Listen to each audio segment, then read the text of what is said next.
Hello, அஸ்ஸலாமு அலைக்கும். இன்னைக்கு பீர்க்கங்காய் துவையல் அரைக்க போகிறேன். இது பாருங்கள், இதுதான் பீர்க்கங்காய் பொரியல் பண்ணியிருக்கேன். அதனுடைய தோல் சீவி வச்சுருக்கேன். அதுக்கு தேவையான பொருள் காஞ்ச மிளகாய், உப்பு, புளி, உளுந்து கொஞ்சம் டேஸ்ட்டுக்கு வறுத்துக்கணும். நல்லா எண்ணெயில் வதக்கி துவையல் அரைக்கணும். உடம்புக்கு சுகர் பேஷண்ட்டு, ப்ரெஷர் உள்ளவங்களுக்கு ரொம்ப நல்லது. ஓகே, செய்முறை விளக்கம் காட்டுறேன். கடாயில் எண்ணெய் வச்சுருக்கேன். உங்கள்கிட்ட இன்னொரு பொருள் சொல்லத்துக்கு மறந்துட்டேன். பூண்டு நசுக்கி வச்சுக்கணும்.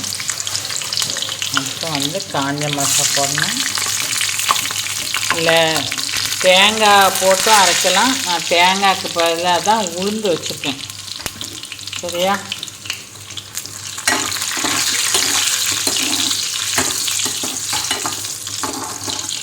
இப்படி வதக்கி எடுத்துட்டு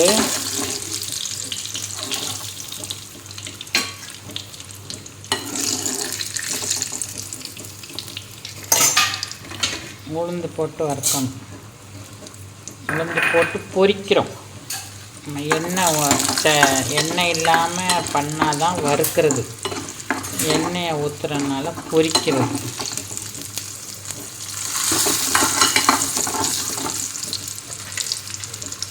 இப்போ நமக்கு தோல் சீவி வச்சுருக்கோம்ல, அதை தூக்கி அப்படியே அனுப்பி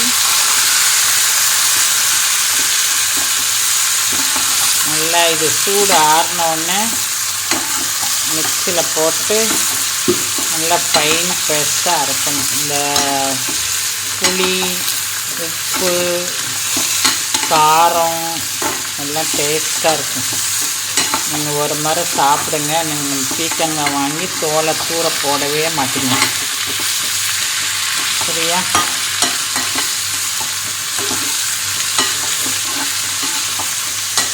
நல்லா வதக்கணும்.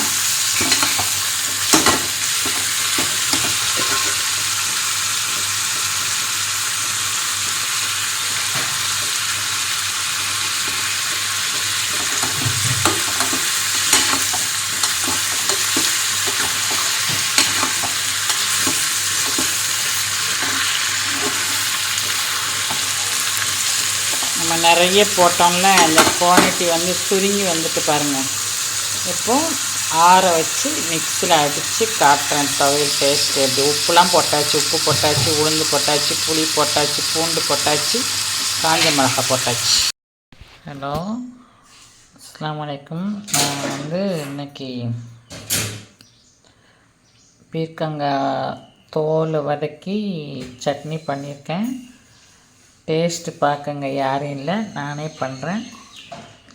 நல்லாயிருக்கு. நீங்களும் ட்ரை பண்ணுங்கள்.